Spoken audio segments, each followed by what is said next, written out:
They say the battlefield reveals who you really are. But my battlefield started in the dining room of my childhood home. My name is Madison Carter, but most people call me Maddie. I am 32, a major in the United States Air Force. I grew up in San Antonio, Texas, in a house that smelled like black coffee and gun oil, a house where discipline was the language we spoke. My father, a retired Marine Corps sergeant, believed that respect was earned through obedience, and my mother followed his lead with quiet, determined eyes. But in our home, respect was something my brother Brandon never had to earn.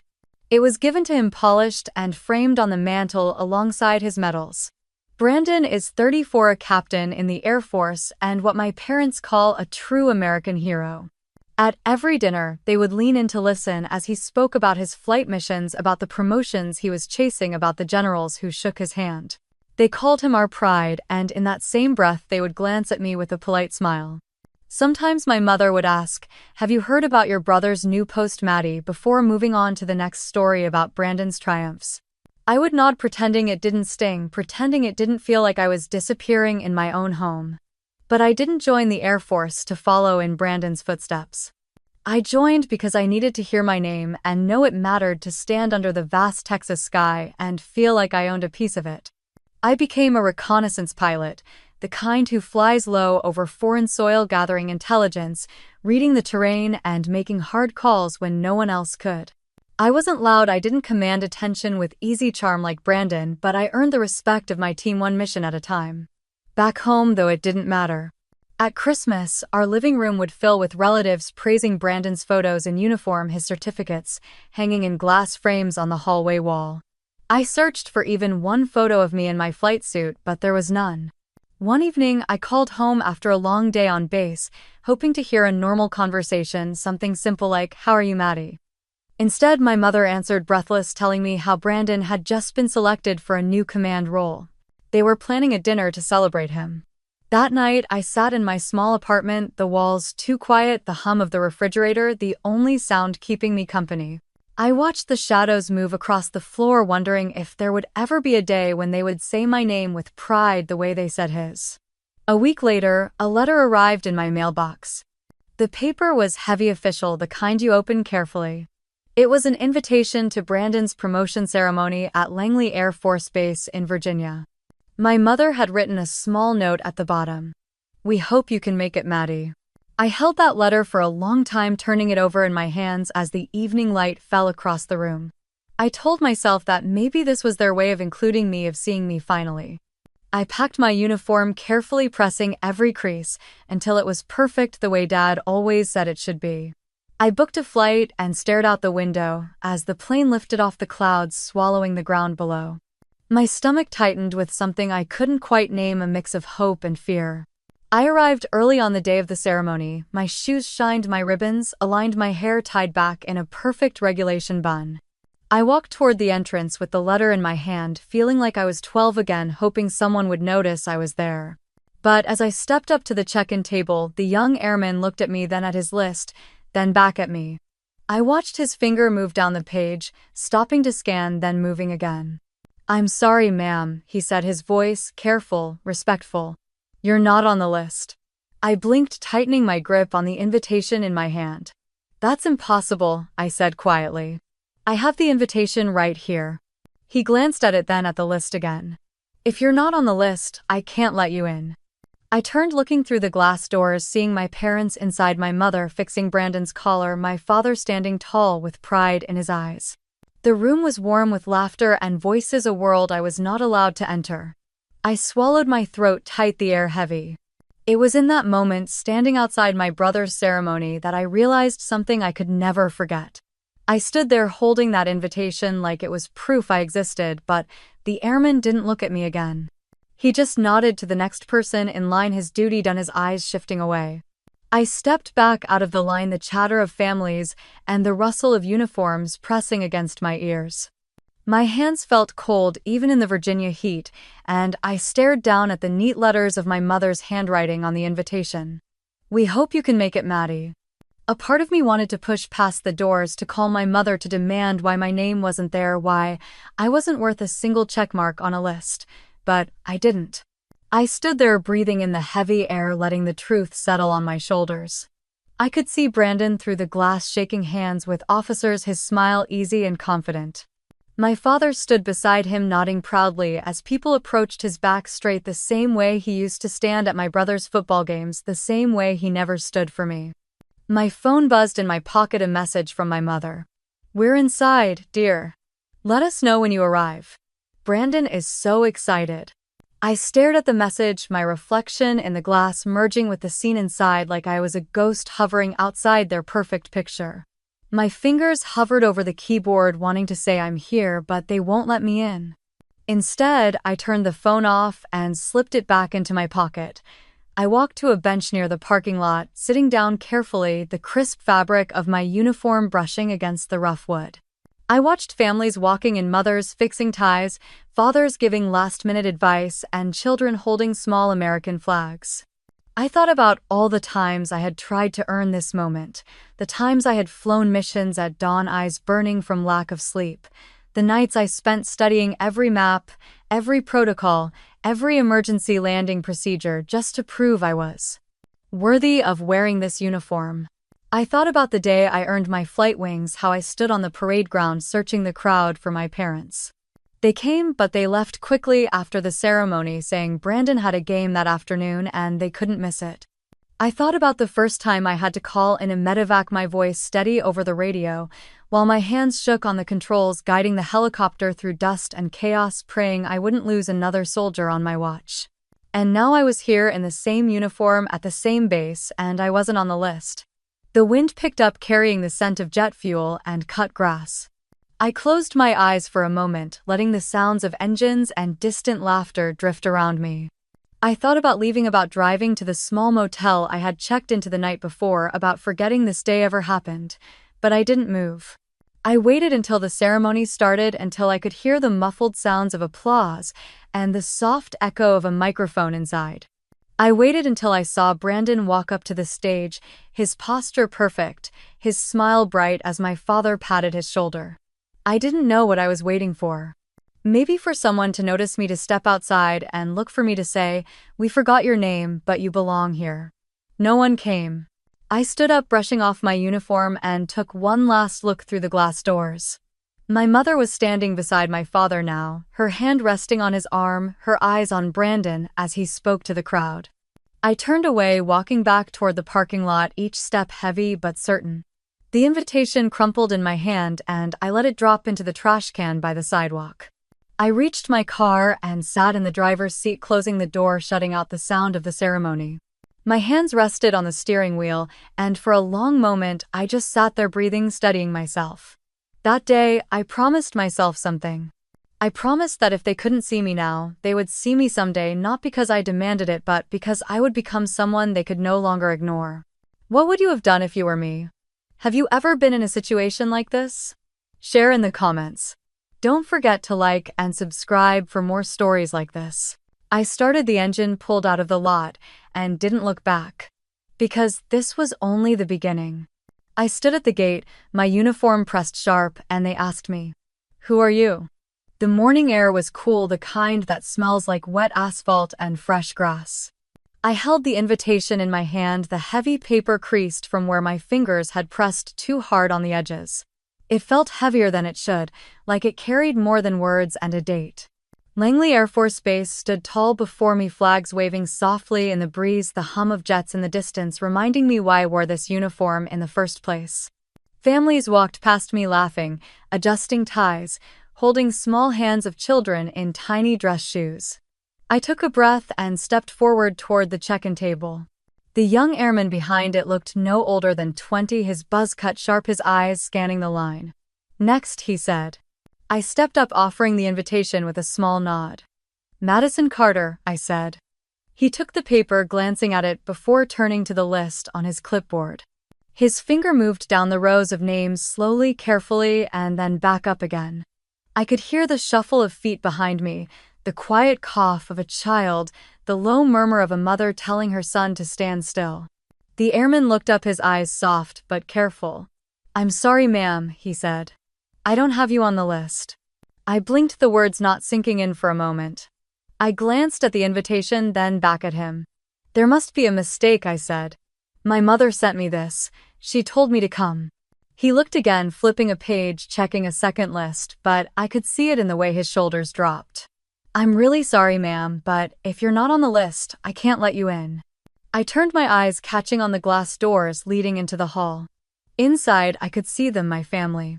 My mother in her pale blue dress was fixing Brandon's collar, her hand brushing down the front of his uniform as he smiled and laughed with a group of officers. My father stood tall beside them, his hand on Brandon's shoulder, nodding with pride. A wave of warmth from the inside fogged the glass, blurring their faces for a moment before clearing again. I could see them so clearly, their world bright, safe, full of laughter and applause I could only hear in muffled pieces. I stepped back from the table, the invitation still in my hand. My fingers trembled slightly, and I curled them into a fist around the paper, feeling it crumple, the sharp edges pressing into my palm. I pulled my phone from my pocket, dialing my mother's number. It rang once, twice, 3 times before her voice came on, cheerful and warm in her recorded message. Hi, you've reached Carol Carter. Leave a message and I'll get back to you. I hung up before the beep, swallowing the tightness in my throat. I tried my father's number next, but it went straight to voicemail. The air around me felt heavy, pressing against the seams of my uniform. I could hear the laughter from inside as someone opened the door, letting the sound spill out before it closed again, leaving me in silence. A small boy tugged at his father's hand, pointing at the jets taking off in the distance. I watched them, the engines roaring, cutting through the sky, with ease going places I once dreamed of reaching. The airman behind the table glanced at me, then quickly looked away, focusing on the next family stepping forward, checking their names, letting them in. I stayed there, holding the phone in my hand, staring at the glass, waiting for something, anything. A callback. A wave from my mother. Brandon turned to look and see me. No one turned. No one called. I lowered the phone, the screen dark against my palm, and let out a slow breath I didn't know I was holding. I stood there just outside the door, while the world I fought to belong to moved on without me. I could have walked away right then, back to my car, back to the quiet motel room that smelled like stale coffee and cheap soap. But I didn't. I stood there, feeling the invitation in my hand, the paper soft now from how hard I was holding it. The sun was rising higher, warm on the back of my neck, but it didn't reach the cold settling in my chest. A woman walked past me, her daughter holding her hand, wearing a tiny dress with white shoes that tapped softly on the pavement. She looked at me and smiled, not knowing what she was smiling at, just polite, just passing through. I tried to smile back, but it didn't reach my eyes. I glanced at the glass doors again, and for a moment I saw Brandon laugh. His head tilted back, teeth flashing, the easy kind of laughter that comes from knowing you belong. My father clapped him on the back, pride clear in the way he stood, shoulders straight, chin lifted. I shifted on my feet, the gravel crunching under my boots. A part of me wanted to walk up to the door, push it open, step inside, and stand there until someone saw me. Until someone said my name. But another part of me knew it would mean nothing. It would be like every other time, every other dinner, every other phone call, where they asked, "Have you heard about your brother, Maddie?" The young airman at the table stole a glance at me, then looked away quickly, pretending to check his list. Again. I wondered if he felt sorry for me standing there in full dress uniform, nowhere to go. I pulled my phone out again, scrolling to my mother's contact, staring at her name. My thumb hovered over the call button, but I didn't press it. Instead, I opened my text messages. "I'm here, but they won't let me in." I stared at the message, reading it over and over before I hit send. I waited, the screen glowing in my hand, the dots appearing and disappearing, the empty promise that someone was typing. Nothing came back. A family walked past me, the father in uniform, the mother adjusting the boy's tie, the child holding a small flag, waving it gently as they moved toward the doors. The airman checked their names, nodded, and let them pass. The doors opened, warm air and laughter spilling out, and then closed again, leaving me in the silence of the sidewalk. My phone buzzed, and I felt hope, quick and sharp. It was a message from my mother. "Call you later, sweetie. We're getting ready to start." I read it again, the words burning in my chest. I looked at the glass doors, at my reflection superimposed over Brandon's smile, and I understood. They didn't see me. They never had. I looked down at the invitation crumpled and bent the printed words smudged from the sweat of my palm. I smoothed it out looking at the date, the time, the location, the promise of belonging that was never meant for me. A breeze picked up rustling the paper, lifting the edges as if to take it from me. I let it fall watching as it drifted down landing softly on the table in front of the airman. He looked up his mouth opening like he wanted to say something, but I didn't wait. I turned away the sound of my boots steady on the pavement, each step a reminder that I was leaving a piece of myself behind, but I was also taking something with me. I was taking the promise that one day they would see me. I didn't look back at the glass doors. I didn't need to. I walked toward the parking lot, the sun higher now, the sky bright, the promise of another day waiting. And as I opened the door to my car sliding into the driver's seat, I felt the weight of that day settle on my shoulders, but I didn't let it break me. Because in that moment, I understood something I would never forget. What would you have done if you were me? Have you ever been in a situation like this? Share in the comments. Don't forget to like and subscribe for more stories like this. This was the day I realized I had never really been invited. And it was the day I promised I would never need an invitation again. To understand why I disappeared, you need to know about that mission. The mission that changed everything. It was a year before the ceremony, and I was stationed at Bagram Airfield in Afghanistan, leading a reconnaissance flight team over the mountains where the dust never settled, and the air always smelled like jet fuel and sunburnt sand. My days were filled with flight plans, weather reports, and the constant hum of engines warming on the tarmac before dawn. I had learned to trust my instincts, to listen to the quiet voice that told me when to pull back, when to wait, when to watch longer before acting. We were gathering intel on a suspected weapons convoy moving through the valleys at night, slipping between the shadows using the mountain passes as cover. My team and I had tracked them for weeks, learning their patterns, planning the best window to intercept without losing the advantage of the dark. That morning, just after sunrise, Brandon arrived at our hangar fresh from a convoy, stepping out of a blacked-out SUV with that easy confidence that seemed to follow him everywhere. He was newly assigned as Tactical Operations Coordinator for our sector, a position that gave him authority even though he had never flown a single recon mission over these mountains. He walked in like he owned the place, nodding to my crew, shaking hands with officers, his uniform crisp, his boots clean, the smile on his face effortless. "Hey sis," he said, dropping his duffel with a thud. I didn't look up from the map spread across the table. "Brandon," I said, keeping my voice even. He leaned over, scanning the routes I had marked, the supply lines we suspected, the fallback zones we had planned in case things went sideways. "You're planning the intercept for Thursday," he said, tapping the map with his finger.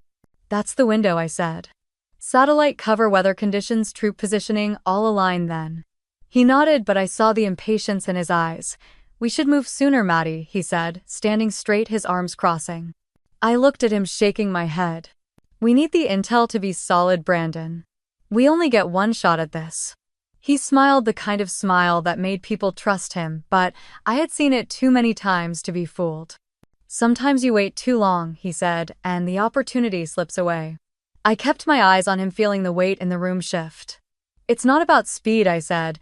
"It's about precision." He laughed softly, glancing around as if to invite the others to agree. "Speed is precision, Maddie, if you know what you're doing." I clenched my jaw, the tension in my neck rising. "Brandon, I'm the one flying the mission.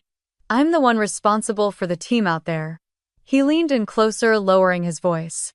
"And if you pull this off sooner, you'll prove what you're really capable of.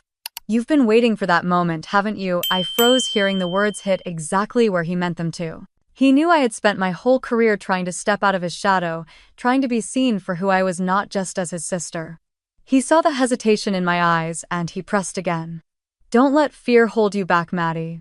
You know how Dad is. He respects bold moves." The mention of Dad made my chest tighten. The image of him standing tall, nodding in approval, was something I had chased for too long. I looked back at the map, the lines, the notes, the risks I had written in the margins. I could feel my instincts screaming to wait, to hold the line, to trust the timing. But his words echoed louder.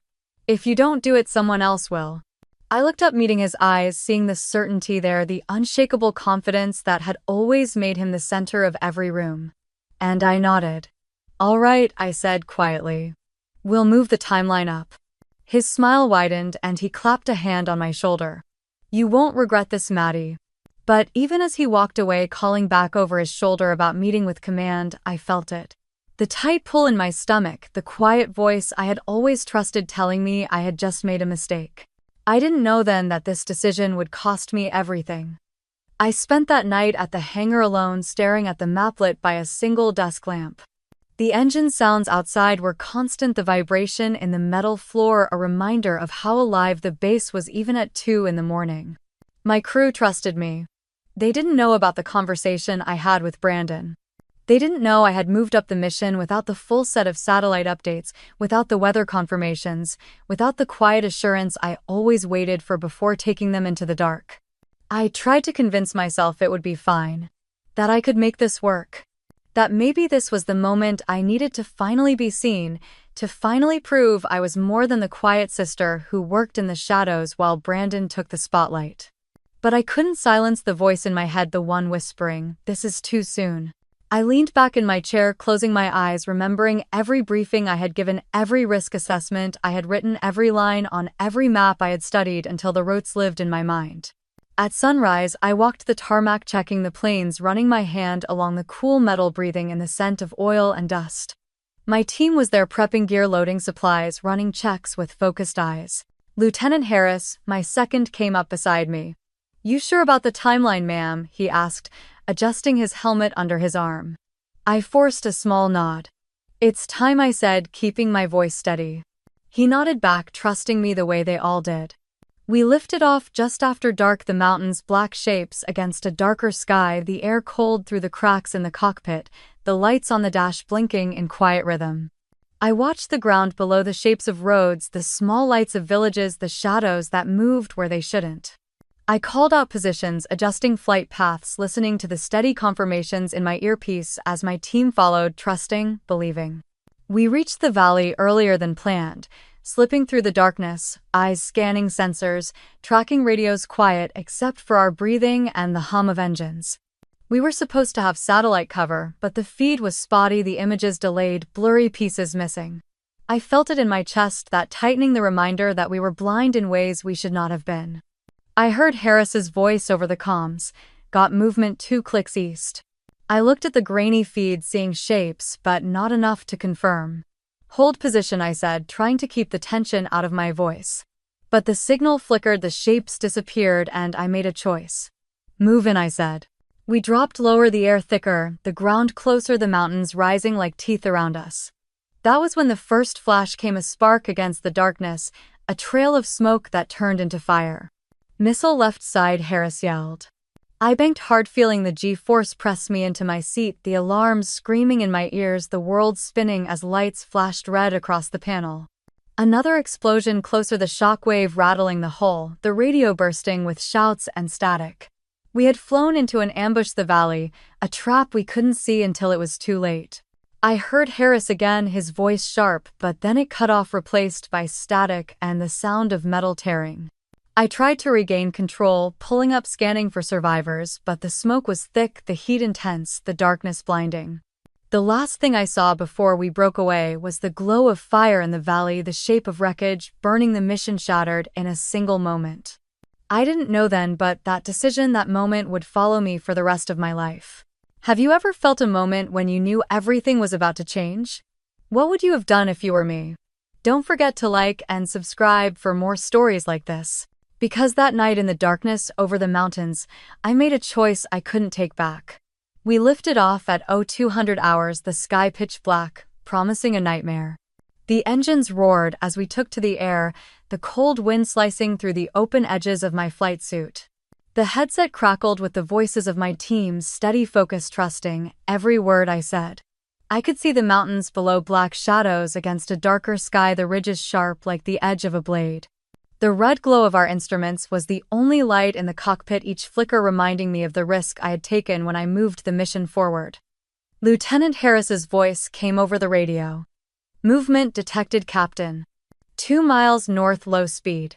I adjusted the flight path, leaning forward, eyes scanning the grainy feed on the screen. There were shapes, faint, moving slow, matching the convoy patterns we had tracked for weeks. "Stay on them," I said. Keep altitude, low minimal noise. Copy that, Harris replied. The air was thin, cold, smelling of fuel and metal, the vibrations of the rotors steady in my bones. My hands tightened on the controls, the edge of my gloves creasing as I adjusted our speed. We flew deeper into the valley, the rocks rising on both sides, shadows swallowing our small convoy of helicopters. The engines hummed softly, but inside my pulse was pounding, matching the rhythm of the warning lights blinking on the console. Suddenly a spark, small but sharp, appeared on the right ridge. Missile right side, Harris yelled. I turned the stick hard, banking left, the G-force slamming me into my seat, alarms screaming, the red lights flashing across my vision. A blast ripped through the air, heat and light filling the darkness, the shockwave shaking the helicopter, metal groaning as I fought to keep control. Smoke filled the cockpit, thick and bitter, making my eyes water as I coughed into my mask. Harris's voice was sharp, panicked. We're hit. We're going down. I saw their chopper veer hard to the right, trailing smoke, fire licking at the tail, the rotors slowing as it spiraled down toward the valley floor. Harris, eject now, I shouted into the mic. Static, a burst of sound, then silence. The explosion was bright, a bloom of orange and red against the black sky, lighting up the rocks, the wreckage visible for a single breath before the darkness swallowed it again. I pulled up, gaining altitude, scanning for other missiles, for movement on the ground, for any sign of Harris and his crew. Nothing but fire below, smoke rising, glowing in the night. My team's voices filled the comms, frantic, calling out positions, injuries, trying to regroup in the chaos. 2 down, Captain. We need to pull back. I swallowed hard, eyes scanning the sensors, the night vision a blur of green and black. Pull back, I ordered, voice cracking but firm. We regroup at Point Delta. Now. We turned, engines straining, leaving behind the fire, the smoke, the pieces of the mission I had thought would save my career. I glanced down one last time, the glow of the wreckage flickering in the darkness, the valley silent except for the echo of the explosion still ringing in my ears. I didn't know it then, but the real damage wasn't just the fire in the valley, it was the silence that would follow me home. The sunrise over Bagram was cold and quiet, the sky pale as ash as I stepped off the helicopter. The ground crew rushed to the bird, checking the damage, the scent of smoke and burned oil still heavy in the air. My boots hit the tarmac and I felt every vibration echo through my bones. I pulled off my helmet, letting the cold air hit my face, the sweat drying on my skin, leaving me chilled. Sergeant Torres met me as I walked toward the hangar, his eyes tight, his mouth a hard line. 2 confirmed dead, Captain, he said quietly. 3 wounded, medevac in progress. I nodded, unable to speak, my throat tight, the edges of the world sharpening as I tried to hold myself steady.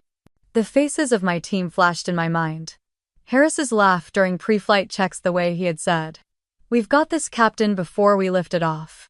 I made my way to the debrief room, the door closing behind me with a soft click that felt louder than any explosion. Colonel Grant sat at the table, a file open in front of him, his fingers drumming on the pages. "Sit down, Captain Carter," he said. I sat, the chair cold, the metal frame pressing against my spine as I straightened. "Tell me what happened," he said, his eyes not leaving mine. I started to speak, the words coming slow, controlled, each one measured as I explained the mission, the early timeline, the decision to move, the ambush, the explosion. His eyes narrowed when I mentioned the timeline change. "Who authorized the change?" he asked. I hesitated just for a moment. "It was my call, sir," I said. He nodded slowly, writing something down, the pen scratching softly against the paper. "Did anyone advise you to move up the mission?" The room felt smaller, the air heavier. "Captain Brandon Carter suggested it," I said carefully. Colonel Grant paused, his eyes lifting to mine. "Suggested or ordered?" "Suggested, sir," I said, my voice steady even as my stomach turned. He closed the file, leaning back in his chair. "We will be conducting a full review, Captain," he said. "You are to remain on base until further notice." I nodded, standing, saluting before leaving the room. As I stepped outside, the cold air hit me again, but it did nothing to clear the heaviness in my chest. I made my way back to the barracks, the halls quiet, the distant sounds of jets taking off and landing the only reminder that the world was still moving. I sat on the edge of my bunk, staring at my boots, the dirt and dust from the mission still clinging to the leather. My phone buzzed, the screen lighting up with my mother's name. I answered, pressing the phone to my ear. Maddie, her voice soft, trembling. We heard about the mission. I closed my eyes, swallowing. It went bad, Mom, I said. There was a pause, the silence stretching. Your father is disappointed, she said quietly. Brandon is upset too. I felt the words hit sharp, cutting deeper than I expected. Mom, I started, but she interrupted. Maddie, she said, her voice even softer now. It's a stain, honey. On the family. My hands tightened around the phone, my knuckles white, the edges of the device digging into my palm. I opened my mouth, but nothing came out. There was another pause, then she said the words that would echo in my mind for years. I'm sorry, Maddie, but Brandon is hurting too. The line clicked, the call ending, leaving me in the quiet hum of the barracks. I stared at the blank screen, the weight of everything pressing down until it felt hard to breathe. I was suspended indefinitely, waiting for a verdict I already knew was coming. But the worst part wasn't losing my command, or the silence from my team. The worst part was realizing that to my family, Brandon's disappointment mattered more than my pain. Have you ever felt alone like that? What would you have done if you were me? Don't forget to like and subscribe for more stories like this. Because that was the moment I knew I was on my own. The military calls it administrative leave without pay, but everyone knows it's the end. They made me hand in my badge, my wings, and my name patch. Each item felt like a piece of me stripped away in a quiet room while the base outside moved on without me. No ceremony, no farewell. I left Langley Air Force Base in a borrowed government sedan, my duffel bag on the seat beside me, the Virginia roads blurring as I drove west, trying not to look back. By the time I crossed into Colorado, the snow was falling light and soft, covering everything in quiet. I found a small apartment above a hardware store in Colorado Springs. One bedroom, thin walls, the hum of the heater the only sound at night. I unpacked slowly, lining up my boots, folding my uniform, placing it in the back of the closet. I stared at it for a long time, the empty sleeves hanging there like a ghost I couldn't let go. The days passed in silence. No calls from my parents, no messages from Brandon, no emails from the friends who used to call me for advice before missions. People disappear when you're no longer useful. At night, I would wake up drenched in sweat, the sheets twisted around my legs, the sound of Harris's voice in my ears. Captain, we're going down. I would sit up, gasping the darkness, pressing close, the heater clicking as it worked to push warmth into the room. Sometimes I would hear the rotor blades, the scream of alarms, the explosion replaying over and over, until I pressed my hands against my ears. One night, I sat on the floor, my back against the cold wall, the moonlight coming through the thin curtains, and I asked myself the question I had been avoiding. What really happened that night? They told me I was reckless, that I moved too soon, that I was responsible for the deaths of my team. But I remembered Brandon's words, the pressure in his voice, the promise that this would be my chance to prove myself. I remembered how he had told me he would handle command, that he would take the heat if it went wrong. And he didn't. That thought stayed with me, growing louder each day until I couldn't ignore it. So I started looking. I didn't have clearance anymore, but I still had contacts, people who owed me favors, people who still believed I was worth listening to. I asked for mission logs, for satellite pass records, for weather reports. I spent hours at the public library using old connections to access secure files, working quietly, carefully. I found fragments of emails, notes in after-action reports, pieces that didn't fit with the story they had given me. Late one night, while the snow fell heavy outside, I found it. An email from Brandon to Colonel Reeves dated 2 days before the mission. Recommend moving up the operation window. Trust me. I will assume full responsibility if issues arise. I stared at the screen, my hands shaking, the glow of the laptop lighting up the dark room. He had told them he would take the responsibility. And then he let me burn instead. I leaned back in the chair, the cold from the window seeping into my skin, the snow outside falling thicker, now coating the empty street in silence. I read the email again, word for word, like it might change if I blinked. Recommend moving up the operation window. Trust me. I will assume full responsibility if issues arise. Brandon's name at the bottom, clear, confident, the same way he signed off on everything. I could hear his voice in my head, calm and easy, the way he always sounded when he wanted something. I'll take the heat if it goes wrong, Maddie. Don't worry. Except he didn't. I closed the laptop, pressing my palms against my eyes until I saw stars, my breath shaking as I let the truth settle in. Brandon had pushed me to move up the mission. He had told Command it was his call, that he would own it. But when everything fell apart, he stayed quiet, letting me take the fall, letting me be the scapegoat while he kept his hands clean. I stood up, pacing the small room, the floor creaking under my boots, the old wood complaining with each step. My mind ran through every moment, every look he gave me, every word he said in that hangar, convincing me this was the right call. I had trusted him. I had believed that maybe, just maybe, this was the moment I would finally prove myself. Instead, I had walked my team into a trap, and I carried the weight of their deaths alone. My phone buzzed on the table, jolting me out of my thoughts. A message from an unknown number. "You're not crazy. You deserve the truth." Attached was a file, encrypted, marked as classified. I knew the format. I had seen it 100 times before. My hands moved before I could think, decrypting the file, watching the loading bar crawl across the screen as the heater rattled in the corner, fighting against the cold. Satellite images, mission briefings, internal messages, and at the center of it, Brandon's email tied to a chain of approvals that had never reached my desk. I scrolled through, my eyes catching on a message from a logistics officer. "Are you sure about this timeline? Captain Carter says he'll handle the fallout." The words felt like a slap. Captain Carter. My brother. I saw the date. 2 days before the mission. I realized then that Brandon had made the decision, had pulled the strings, and when it all went wrong, he let me stand there alone, stripped of everything, while he moved on to his next promotion. I sank into the chair, the file open in front of me, the snow falling outside like ashes. I wasn't wrong.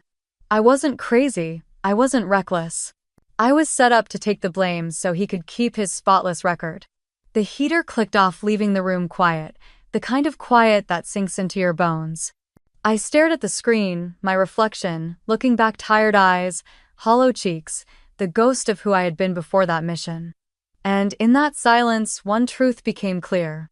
I had been pushed into the fire, but it was Brandon who had lit the match. Have you ever discovered a betrayal that changed everything? What would you have done if you were me? Don't forget to like and subscribe for more stories like this. Because that was the moment I knew the only way out was to fight back. You don't need a gun to fight, you just need the truth. I spent nights at that small kitchen table, papers spread out, the glow of the laptop the only light in the room. Coffee went cold next to my elbow as I matched timestamps, cross-checked reports, tied Brandon's emails to mission changes that cost lives. Each click of the mouse felt like a drumbeat, steady, keeping me from slipping back into those dark nights when I heard Harris's last words in my sleep. I printed the final report on a borrowed printer downstairs, the ink smudging under my thumb as I stacked each page carefully. Satellite images, mission briefs, email chains, the proof they never wanted me to find. On the last page, I typed a single line before I sent it. Truth matters even when no one is watching. I addressed the package to the Office of Military Ethics. No return address, no explanations, just the file and those 6 words. I sealed it, dropped it at the post office in the cold dawn, and walked away. After that, I logged off social media. I turned off my phone for days at a time, letting the battery drain on the nightstand. I stopped checking my email, stopped waiting for the world to remember me. I ran in the mornings, the cold air burning in my lungs, the streets of Colorado Springs empty under the pale light. I counted steps, breaths, heartbeats, letting the rhythm keep me steady. Sometimes I would sit by the window watching the snow fall, wondering if it was over. Wondering if this was all I would ever be. The days turned into weeks, the weeks into 3 months, the waiting like a quiet ache I couldn't shake. Then one morning the phone rang. I almost didn't answer. I let it ring once, twice, 3 times before I picked it up, pressing it to my ear, holding my breath. "Maddie," the voice said, calm, familiar, strong. "Colonel Harper." I felt my knees weaken and I sat down on the edge of the bed. "Sir," I said, my voice barely there. "We got your file," he said. "We reviewed everything." "You were right, Maddie." I closed my eyes, letting the words sink in. "Your record has been corrected. You're cleared. You can return if you choose to."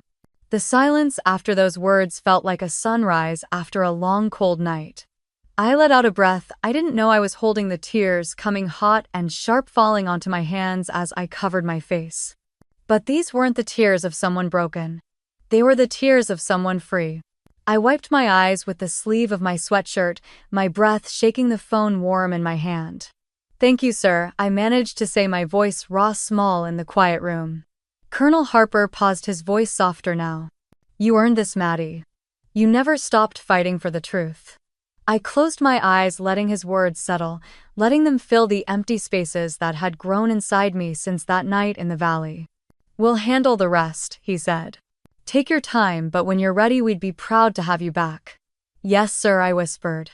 The call ended and I sat there, the phone still pressed to my ear, listening to the dial tone until it stopped, leaving me with the sound of my own breathing. I stood up, walking to the window, looking out at the street below. Snow was falling again, soft flakes catching in the morning light, drifting onto the empty road, covering everything in clean white. I thought about Harris, about the others we lost, about the weight I had carried for so long. The guilt, the blame, the silence. It was still there, but it felt lighter now, like I could breathe without it crushing my chest.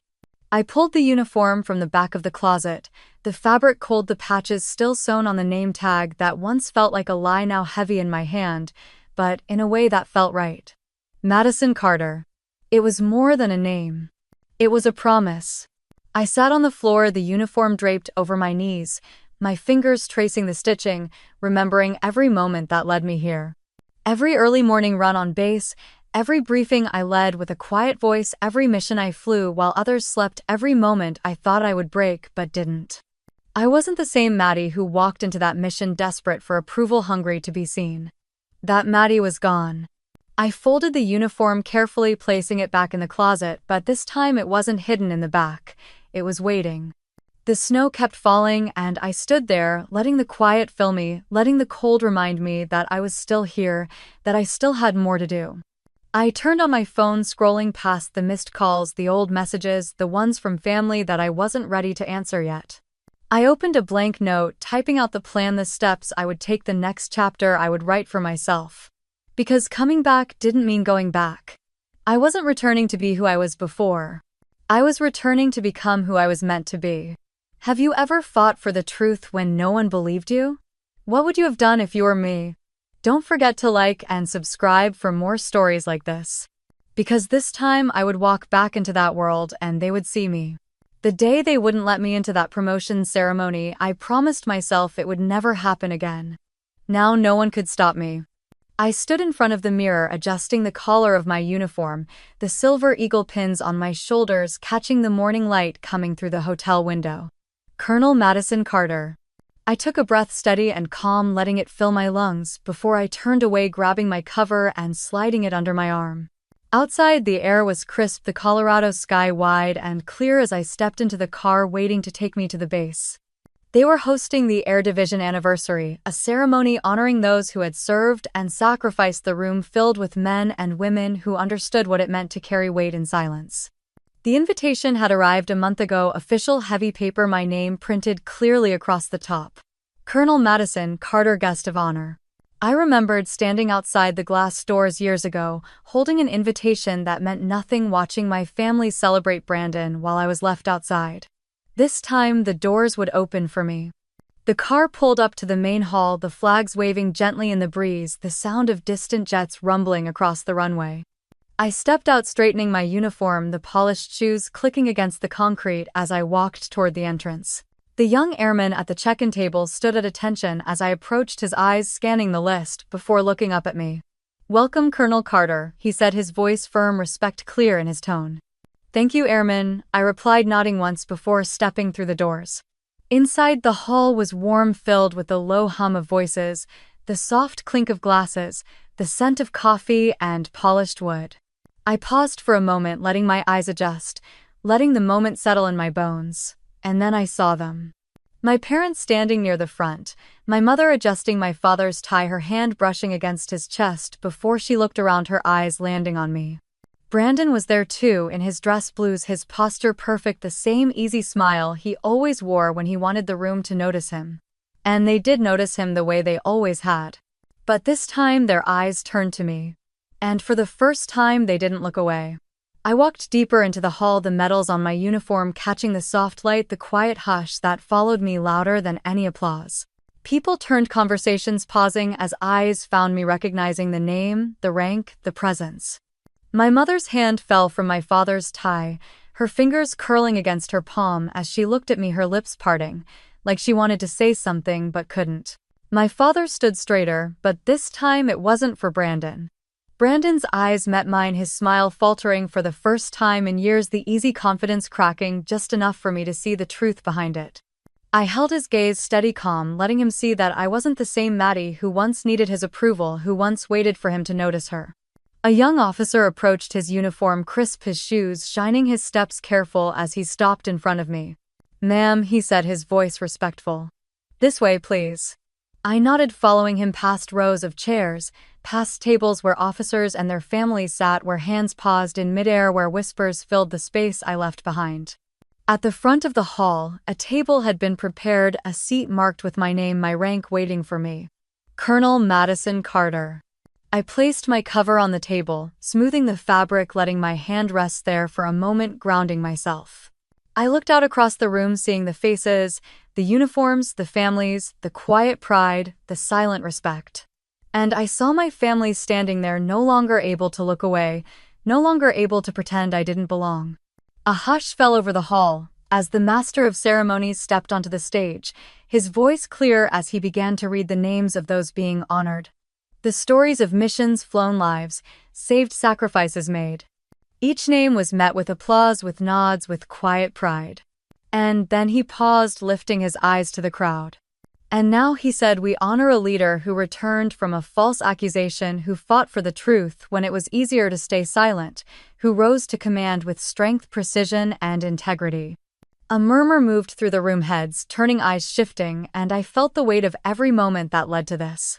"Please rise," he said, his voice steady. "Colonel Madison Carter."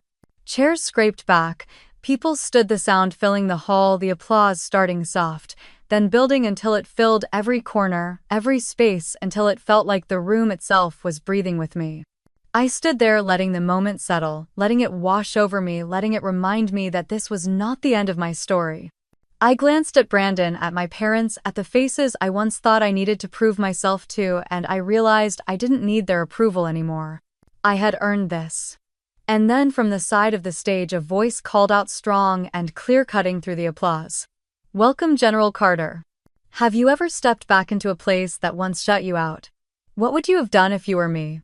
Don't forget to like and subscribe for more stories like this." Because that day I walked into that room as someone they could never ignore again. I used to wait for a seat at their table. Now I've built my own. I stood at the podium, the lights warm on my face, the hush of the hall wrapping around me like a breath I finally let out.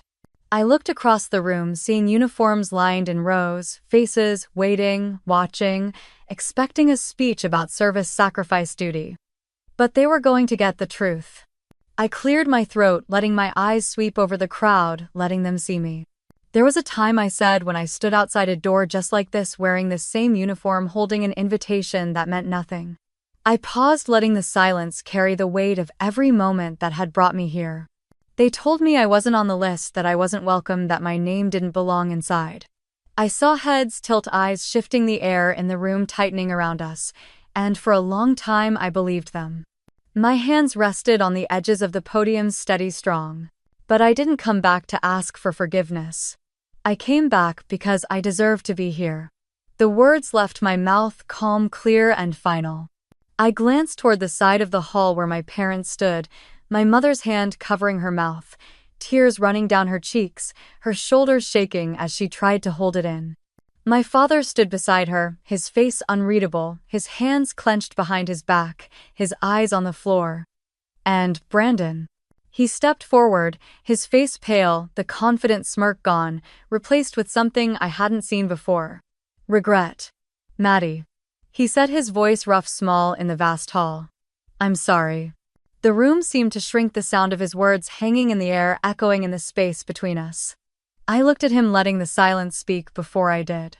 "I don't hate you, Brandon," I said, my voice steady, "but I won't forget." He nodded, his eyes falling, the apology unspoken but understood. I turned back to the crowd, letting the moment close around us, the lights soft, the air heavy, with the truth I had carried alone for too long. Brandon opened his mouth like he wanted to say more, but no words came. His hands hung useless at his sides, the sleeves of his dress blues too perfect for a man who had let so many carry his silence. My mother took a shaky step forward, her heels clicking on the polished floor, echoing in the quiet. "Madison," she whispered, her voice cracking, tears streaking her makeup, leaving pale trails down her cheeks. I held her gaze, seeing the woman who used to braid my hair before school, the woman who once told me, "Be quiet, let your brother speak." Now she stood there, seeing me, really seeing me for the first time. "I'm sorry," she choked out, pressing a hand to her chest. "We didn't know, we didn't listen." My father's jaw tightened, his eyes lifting, meeting mine, the same cold blue I saw in the mirror every morning. "You made us proud, Maddie," he said, his voice stiff, as if each word cost him more than the medals he wore on his chest. Proud. That word I had chased like a ghost for so long. I nodded once, acknowledging the words, letting them land, but not letting them break me open again. I turned back to the crowd, clearing my throat, letting my hand rest flat on the podium. "You don't owe anyone your silence," I said, my voice steady. "You don't owe them your fear, your smallness, your waiting." I let my eyes move across the faces, young officers standing in the back, veterans with weathered hands and eyes that had seen too much, families clutching the hands of children who would one day grow into this uniform. I used to believe I needed to earn a place at someone else's table. That if I worked hard enough, was quiet enough, loyal enough, they would let me in. I paused, letting the hush deepen, letting the truth reach every corner of the hall. But the truth is, you don't need to wait for a seat at someone else's table. You can build your own.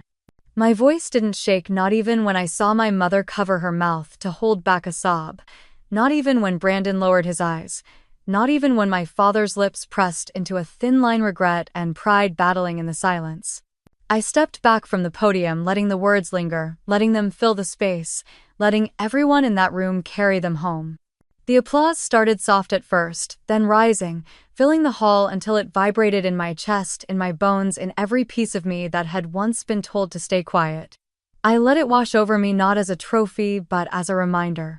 A reminder that I was done waiting to be invited. I had built my own table, and I would never forget how it felt to stand here, seen, unshakable, and finally free. When the ceremony ended, people lined up to shake my hand, some with tears in their eyes, others with quiet nods that said they understood. A young woman in uniform stepped forward, her hands trembling as she held mine. "Ma'am," she said, her voice breaking. "Thank you for saying what we're all afraid to say." I squeezed her hand, looking into her eyes. "You don't need permission to be who you are," I told her. "You never did." She nodded, wiping her eyes before stepping back into the crowd.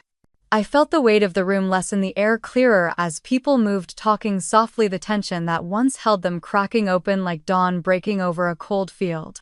I saw Brandon standing by the back doors, away from the crowd, his hands tucked into his pockets, his eyes fixed on the floor. I walked toward him, each step measured, the echo of my boots reminding me I didn't owe him anything, but I was going to say what needed to be said. When I stopped in front of him, he finally lifted his head, his eyes red, the confident smirk gone, replaced by something raw, human, stripped of every layer he had used to shield himself. "Maddie," he said, his voice rough. "I don't expect you to forgive me." I studied him, seeing the boy who once showed me how to ride a bike, the teenager who teased me when I cried, the man who let me take the fall for something he started. "I don't hate you, Brandon," I said, my voice quiet but strong. "But I won't forget." His shoulders slumped a breath, leaving him like he had been holding it for years. "I know," he whispered. I glanced past him, seeing my parents waiting, my mother's hands clasped together, her eyes swollen from crying, my father standing stiff, his jaw tight but his eyes softer than I remembered. I nodded at them, a silent acknowledgement, nothing more, nothing less. Then I turned, walking past them, stepping through the doors into the cool night air, the sky above, clear, the stars sharp and bright against the dark. I stood there for a moment, breathing in the cold, letting it settle into my bones, reminding me that I was alive, that I had made it here on my own terms.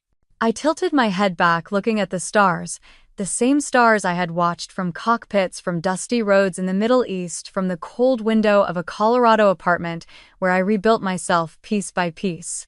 I whispered to the night, to the girl I once was. You don't need them to say your name. You know who you are now. The doors behind me opened, the sounds of the ceremony spilling out before fading as the doors closed again. I didn't look back. Have you ever stepped forward even when the world told you to stay small? What would you have done if you were me? Don't forget to like and subscribe for more stories like this. Because in that moment, under that endless sky, I knew one truth that would never leave me. I didn't need a seat at their table. Because I had built my own.